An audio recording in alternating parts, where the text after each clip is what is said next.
What's up, dudes? Max here. So it's a pretty big day. Mortal Kombat 1 finally is here. You know, you feel like we've been waiting only 3 months, and it's like, oh, it's only been 3 months. It's game's already here, but it's been a lot longer than that. And I think for some people, you know, waiting for a new MK is like several years in the making now. So this is kind of exciting. The thing that has left me really curious about Mortal Kombat 1 has been a lot of its systems. Unlocks, how gear even works, how do you spend currency, things like that. And lucky enough, I've had a couple of days to mess around with some of this stuff with a preview version of the game. Big shout out to WB Games for providing a early access code and review code for the game so we can check all these things out. And yeah, I get to go over them with you and sort of give a breakdown based on my experience, how a lot of these systems are going to be working and what you're going to be doing in Mortal Kombat 1 to unlock gear, make progression on characters, and all the stuff that has been throughout many NRS games since like Injustice 2, so let's take a look. So immediately, I don't have a ton of progress in Mortal Kombat 1 yet because there is a quite a bit of things to do and stuff to unlock. And that's a good thing, that there is customization in the game, and you can see it right down here from the Customize tab between your fighters and your cameos. So this isn't just about customizing your main character. This goes all the way down to the cameo fighter you have, and you'll get alternate skins and different color palettes and stuff like that. I don't think it gets as crazy. Yes, you'll see over here, it gets kind of like just palettes, and you get different color options. I don't think we're gonna be able to customize their gear and things like that, but there is some pretty cool stuff. And, you know, immediately, I don't have a ton of characters that have a ridiculous amount of cameo colors. But yeah, you can actually make some adjustments to them, which is very cool. I'm covering Darius's poor head over here, sorry. Now, the big one is the main characters. Like, how much are we actually going to get to customize the main fighters? And there's a bit. I don't know if it's going to be as much as previous Mortal Kombat games, but as you can tell, we can already see several things in here that you can change between gear, palettes, taunts, and finishers. And this is a character-by-character basis, just like Mortal Kombat 11. So we're going to look in here just on a character that I put a bit more time into, which was Scorpion. I'll do a breakdown of Scorpion pretty soon because he's one we haven't seen a ton of. And yeah, I have a couple pieces of gear for Scorpion, his default mask and his regular mask. I have seen some other things on characters, so it's not just like one customization item. I think on other characters I've seen like the option for Rain, you could change, I think, his mask and his staff.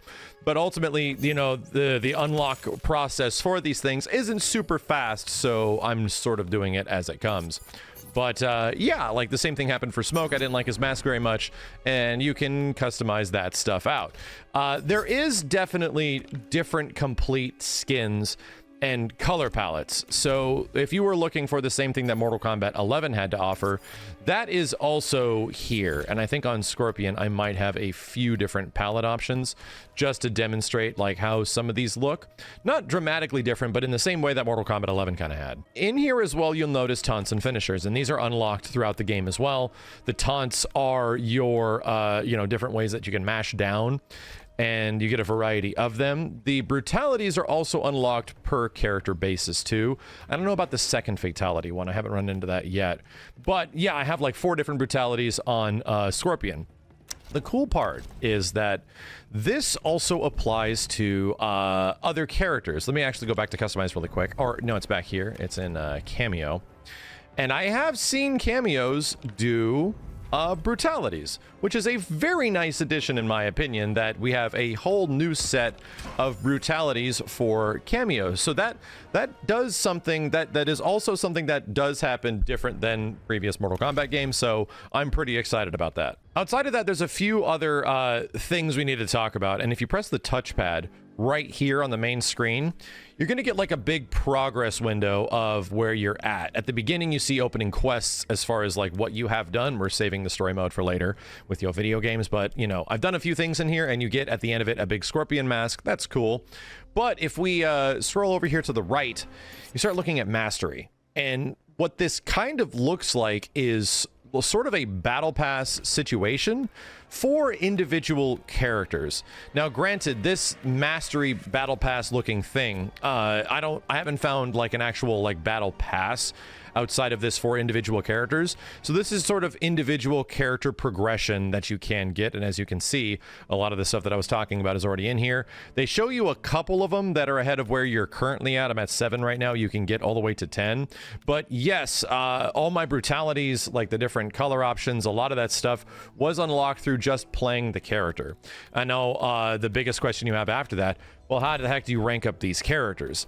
And the majority of my levels came from playing the invasion mode. So when you're in invasion, you get a lot of different character experience and stuff of the like. However, I have noticed, although I haven't been able to play a lot of them because the servers haven't been online entirely yet, but it does look like this battle pass for these individual characters does indeed level up if you play online. So that was one of my biggest gripes for Mortal Kombat 11, is like the best way you can upgrade these characters or, you know, move them forward in terms of progression was throughout these towers, and you had to do these AI fights and stuff like that. I don't know if AI fights are in here. We should check on that. But yes, you can get experience. I don't think it's as much, but you definitely do get some kind of experience for going online, fighting people. Thank God, because that's how the majority of brutalities, it looks like, are actually unlocked. Now, another thing to mention of how the game works outside of gear and leveling up is essentially the single player modes. Now, Towers is pretty much a simple, straightforward novice warrior champion endless survivor tower situation. If I go into here, I don't seem to have any options to select an AI fighter of some kind. You pretty much choose your character, go in, choose how difficult it's going to be, and it just fires up. So a lot of that, I'm going to train an AI to fight for you, essentially, is kind of gone in Mortal Kombat 1. So I think I'm kind of happy about that. It depends on how scalable, you know, some of this stuff actually is. So I'm hoping that we just have the ability to level up all this stuff and it just works out normally, you know? Invasions is where a lot of that progress is actually going to show up. So if we go into Invasions, it has to connect to a server, right? All these unlocks and things that you do are connected to a server-side connection. So you have to wait for them to get properly updated. But yes, I haven't unlocked a ton of the Invasion stuff, but when you do get in here, you do get individual rewards and chests and secrets that unlock gear for characters. Now, it doesn't feel like if you want to unlock a ton of gear, this is the best way to do it. You get gear sporadically, like every once in a while, and there's sort of like special situations. And a lot of the invasion stuff that's in here is going to give you kind of specific fights that you have to go into and then, you know, fight an individual character and so on and so forth. So anybody that remembers the Living Towers, that's kind of what this is. So when you go back and you press start and you go to Mesa Select, which is like World Select, we're in a specific we're like in a specific season right now for Mortal Kombat 1. And apparently these seasons change. They last like 30 to 60 days or something like that. So once the season is done, I think there'll be a different boss fight because they're teasing this big, crazy, epic, like Scorpion boss fight here. And that's like most likely a skin you're going to earn at the end of all of it. Now, the other thing is how to unlock all the other stuff, because as we can see at the bottom right, you click on store and it's going to once again connect to the server and you can see what the store is like. And yeah, here is some things that have some different currencies. These little red, you know, gem things they got over here, these orbs, are essentially the premium currency of the game where you have to spend money. And you can see at the bottom that there are a few rotating things that you can actually spend money on. I haven't found that there's any way for me to earn these things outside of these like bundles. And you have these like rotating things that you can actually buy. They're under easy fatality tokens.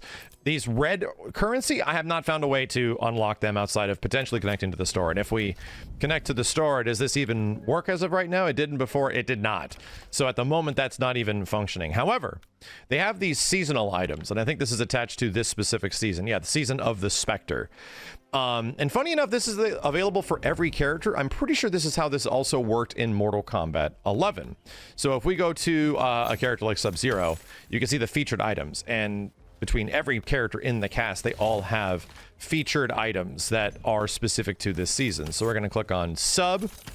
And these require a different currency. The main currency you get are like dragon coins, and they're like gold dragon coins in the invasion mode. Use that to buy like, you know, buffs and power-ups and one other thing that I'll have to show you about. But yes, this other currency I have gotten a little bit here and there, and some of them have come through like invasion battles and stuff. I haven't unlocked any of the other. This is like the base version of the game, so those 7,300 coins in the bottom right are from specifically me just like playing invasion mode a bit and online a couple of matches, and I have quite a few.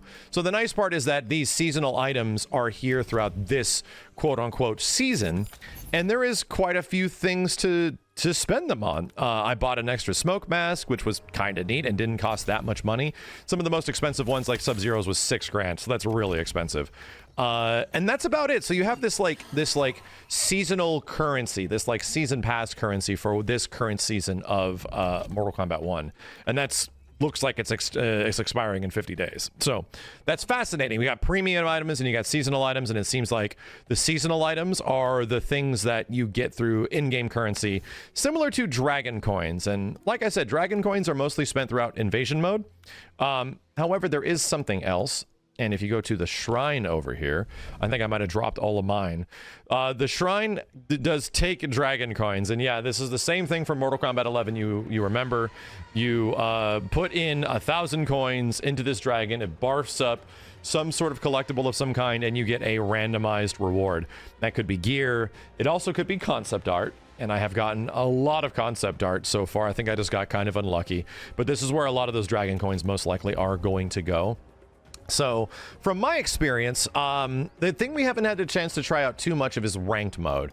And I don't know if you're going to get a lot more individual character points from ranked, but I am kind of happy, at least from right now in the way it works, and, you know, this isn't even a day one patch version of the game, is that this character progression stuff is cool. Like, I don't think I hate this, because the progress you make for the individual character is just based on how much you play. And right now, obviously, invasion mode seems to be the way to go in terms of getting all of this character XP. But my big complaint about, like, brutalities being hidden around certain towers and all that gimmicky stuff that Mortal Kombat 11 kind of had, you miss out on it and it's done, that is sort of gone. And it's just here under a character level requirement. Just use the character a whole bunch and you're going to be good. Granted, you can't, like, easy grind a character like you could in Mortal Kombat 11 or Injustice 2 with an AI, because that is also gone. But as we can see here, I have only gotten to like level 10 with Scorpion, or even level 7. And I've unlocked several brutalities, which makes me happy because brutalities are gameplay things. So anyway, that's about it for like the systems and stuff that's in Mortal Kombat 1 that we really haven't heard much about, which is kind of crazy considering it's a huge part of the game going all the way back to Injustice 2 and obviously Mortal Kombat 11. There does seem quite a bit, but I don't think we're seeing the level of crazy customization that we did see before with previous NRS games, with the, you know, a ridiculous amount of stuff, like 3 different tiered customization from Mortal Kombat 11. I haven't seen that many things. I think we're at least going to get a couple as of right now, and it's kind of the most important things like weapons slash you know, masks or wings on characters like Nitara and stuff like that. I'll be back with more. I was just trying to answer some questions that y'all might have had about what the hell is going on in Mortal Kombat 1, how some of these systems work, what's with all the currencies, how does the gear work, like all of that stuff. I know it's a big deal to a lot of people, and I was really, really curious about it, and we had to play through it a little bit to figure it out. Anyway, thank you dudes a ton for watching. I got more MK1 coverage coming very soon. We got to break down characters like Smoke and Scorpion, because we haven't seen anything on Scorpion, really, just to show you kind of how they play. Until then, my name is Max, and I'll see you dudes next time.